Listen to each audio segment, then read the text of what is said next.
Allopathy और आयुर्वेद के बीच चल रहे विवाद में आचार्य बालकृष्ण योग गुरु बाबा रामदेव के बचाव में सामने आए हैं। आचार्य बालकृष्ण ने योग गुरु को सही ठहराते हुए कहा कि कोरोना की सफलता से एलोपैथिक डॉक्टर्स बौखलाए हुए हैं, इसलिए आईएमए अब बौखलाहट में आयुर्वेद को लेकर देश में विवाद खड़ा कर रही है। वहीं हरिद्वार सीएमओ की ओर से बाबा रामदेव के बयान की भी निंदा की गई है और कहा कि अगर सरकार से हमें कोई आदेश दिया जाएगा तो हमारी ओर से कार्रवाई की जाएगी।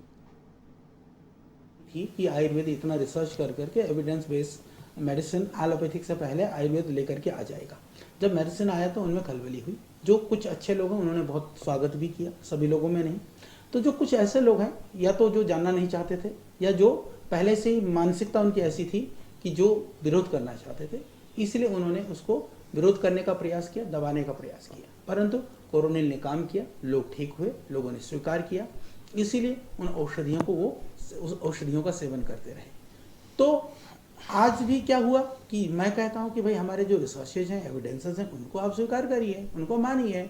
तो उसकी जगह पर वो सिस्टम को फर्जी। तो श्रद्धेय स्वामी जी ने किसी के द्वारा भेजा हुआ मैसेज को पढ़ते हुए उन्होंने ये लाइन जोड़ दिया कि भाई एलोपैथिक औषधियों से तो चिकित्सकों को भी पीड़ा हो रही है और हमें पीड़ा है, हमें दर्द है, और पीड़ा को व्यक्त कर रहे थे।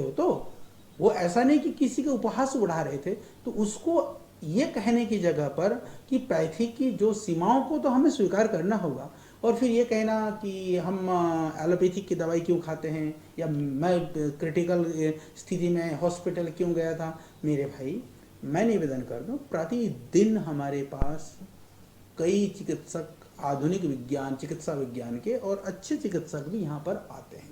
हम कभी ये नहीं कहते हैं कि मॉडर्न सिस्टम वाले हमारे पास क्यों आते हैं। भाई, जो हमारे पास सामर्थ्य है उसके लिए वो हमारे पास आएंगे। क्रिटिकल मैनेजमेंट से लेके दूसरे जो एक्यूट मैनेजमेंट वाली जो चीज़ें हैं उसके लिए एलोपैथिक में लोग जाएंगे, हम ही भेजते हैं। कई बार क्रिटिकल पेशेंट्स होते हैं तो हम ही डॉक्टर से बात करते हैं कि भाई इन ये क्रिटिकल पेशेंट्स है, आप उनको देखिए। तो ये परस्पर सहयोग की भावना देश के अंदर बढ़े, और दूसरे जिन पद्धतियों से जिन रोगों को ठीक कर सकते हैं, एक उसको मिक्सोपैथी कर करके नहीं, हम एक होलिस्टिक ट्रीटमेंट, एक अप्रोच के रूप में एक हम उसको स्वीकार करते हुए आयुर्वेद की जो क्षमताएं हैं उसको भी स्वीकार करें। यही ये विचार है। और हम सबका, किसी भी पैथी से जुड़े हुए जो चिकित्सक हैं, जितने भी जो डॉक्टर्स हैं, उनका लक्ष्य एक ही होना चाहिए कि हम रोगी हित सर्वोपरि मानते हुए रोगी का हित कैसे कर सकते हैं, इसके लिए हमको काम। सरासर गलत है ये दावा, क्योंकि अगर वैक्सीन लगने से, 2 वैक्सीन लगने से किसी का हुआ है तो उसका कारण भी कितने % होंगे, वो नगण्य होगा। जितने लाखों आदमी में से कोई बहुत कम हो सकता है। तो डेथ तो किसी में भी, कोई भी दवाई हो उसके खाने के बाद भी होता है। तो इस तरह का दावा करना मेरे हिसाब से सही नहीं है। में जो भी हो रहा है ना, भारत सरकार और सभी देख रहे हैं उसको। अगर ज़रूरत पड़ेगी हमारे लिए तो जो भी नियम के अनुसार होगा तो वो कार्रवाई होगी। लेकिन ये जो स्वास्थ्य मंत्रालय के, भारत सरकार के द्वारा उनको दिया जा चुका है, उन्होंने जवाब दिया है, उन्होंने माफ़ी भी मांग लिया है। नहीं, मेरे पास ऐसा कोई आंकड़ा नहीं है और मैं इससे सहमत नहीं हूँ, इस आंकड़े से। अगर वो कह रहे हैं गलत है ऐसा, अगर किसी का हुआ हो। अभी तो पहले डर रहे थे लोग वैक्सीन लगाने में।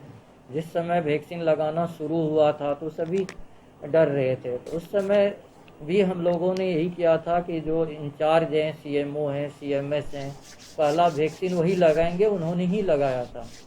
अभी तो सभी इतने सारे लोग लगा चुके, आपके सामने हैं। सिरफिरे लोग हैं, उनको चाहिए कि कुछ भी ऐसे बोला जाए और अफवाह के रूप में, तो उसको कार्रवाई उस पर होना चाहिए।